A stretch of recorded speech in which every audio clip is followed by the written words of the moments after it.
Daniel, de quoi veux-tu parler pour structurer le débat? Le point 1, évidemment, c'est la victoire méritée des Bleus, même si la première mi-temps a été très triste, mais au final, c'est une belle prestation. Le point 2, c'est Mbappé, homme du match. C'est l'équipe de France de Kylian Mbappé, qu'on le veuille ou non. Moi, ça ne me dérange pas, mais je sais qu'il y a beaucoup de gens que ça dérange. Mais en tout cas, c'est une évidence absolue qu'il doit crever les yeux.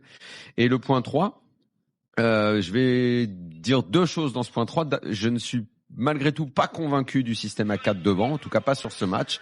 Et parce qu'il faut aussi dire un mot des Sénégalais, je n'ai rien compris à ce qu'ils ont fait et à quelles ambitions ils avaient dans ce match-là. J'ai été très déçu par leur prestation. Florent.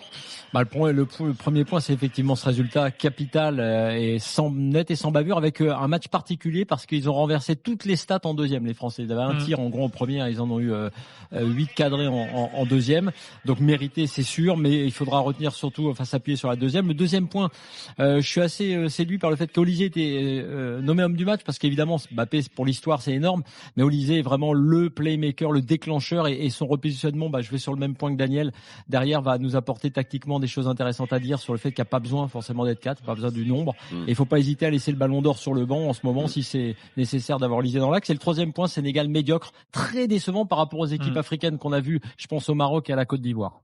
Écoute, moi je suis convaincu qu'on serait plus fort avec 3 milieux de terrain et que le faire tout de suite donnerait immédiatement une ossature forte à cette équipe. Moi je suis désolé, Dembélé en équipe de France, il ne m'a jamais rien montré. Je n'arrive pas réellement à comprendre son utilité. C'est comme ça. C'est malheureux. Il peut être mis. Mais ça, t'as raison, mais je souhaite qu'il me fasse mentir, mais il finira peut-être sur la liste des joueurs extraordinaires. Il y en a. La liste, elle est pas méga longue, mais elle existe. Des joueurs extraordinaires en club, dans un système, mais qui en équipe nationale ne sont pas aussi bons ou n'apportent pas autant que dans leur club. Ce sera le Gérard ou Lampard de l'équipe de France. Samuel, il y en a beaucoup des mecs comme ça. Mais je pense qu'il faut Ousmane arrive à trouver une position où il se sent à l'aise dans le quatuor offensif. Mais ce que je voulais dire, moi, c'est que par exemple, là, pendant longtemps, on disait que c'était trop défensif. J'ai beaucoup entendu ça. Parce qu'il y avait un milieu à 2, plus le troisième qui était sur un côté, qui revenait aider. Maintenant que ça a changé, que c'est offensif, j'ai du mal à comprendre comment. Mais non, le problème c'est que c'est pas offensif. Il y a les hommes, mais c'est pas offensif. On n'a pas eu une tonne d'occasions.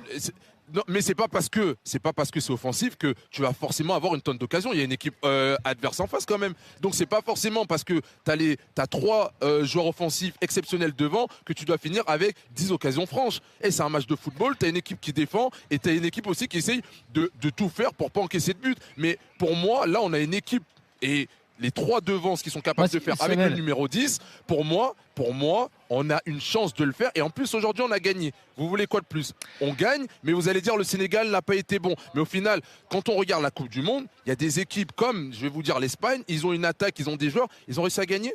Non. Et au final, il faut qu'on soit aussi conscient que gagner un match de Coupe du Monde, c'est pas simple du tout. Et on a réussi à le faire. Dans quel système? On a, avec 4 attaquants. Moi, j'avais le Traxir. Notre sélectionneur a pris la parole, Didier Deschamps. Léna, qu'est-ce qu'il a dit, Didier? Il revient sur la période plus contrastée, sur la première période plus contrastée de nos Bleus. On a eu un peu d'appréhension et de crispation au début. On a pu dérouler un peu plus en changeant le placement de Ousmane Dembélé. Michael Olysée a aussi changé pas mal de choses. Puis Bradley Barcola a fait mal en rentrant. C'est toujours bien de gagner le premier match. Eh ben voilà, une sortie. Il a toujours fait. Ouais, une sortie un peu à la Rudy Garcia. Bon, je les ai coachés, on a gagné le match. Olysée, numéro 10. Est-ce que c'est réglé, mes petits? Est-ce que c'est réglé? J'avais envie de vous poser cette question-là. Pas sûr. Non, mais c'est pas sûr encore. Non, mais il est aussi fort à droite que dans l'axe. En fait, à chaque fois qu'il y a une bonne performance dans une position, on dit. Mais c'est quand même un joueur qui fait une saison incroyable sur le côté droit, qui a fait le plus de bons matchs en équipe de France sur le côté droit. Là, il se trouve que le repositionnement et tout a été très favorable. Peut-être aussi la structure de jeu. Bon, mes petits, les Bleus vous ont-ils renversé ce soir? Bah oui. Ouais. Pour la seconde période, elle est très bonne. Elle est bien, hein? Ouais, franchement. Qu'est-ce qui s'est passé? Parce qu'on était en train de faire notre... Olysée rentrait en jeu. Olysée rentre en jeu, Olysée repositionné, doué un peu plus bas. Mais Deschamps, il a dû gueuler aussi à la mi-temps. Ouais, je pense. Il a dû leur dire 2-3 trucs quand même après la première période. C'était pas fou à la mi-temps. Oui. Ah non, vous étiez inquiet. C'est multifactoriel en fait. Il y a eu plusieurs choses. Multifactoriel. Bah oui, il y a pas qu'un truc. Déjà, ils ont desserré le frein à main un petit peu. Il y a une équipe qui a beaucoup plus attaqué la profondeur.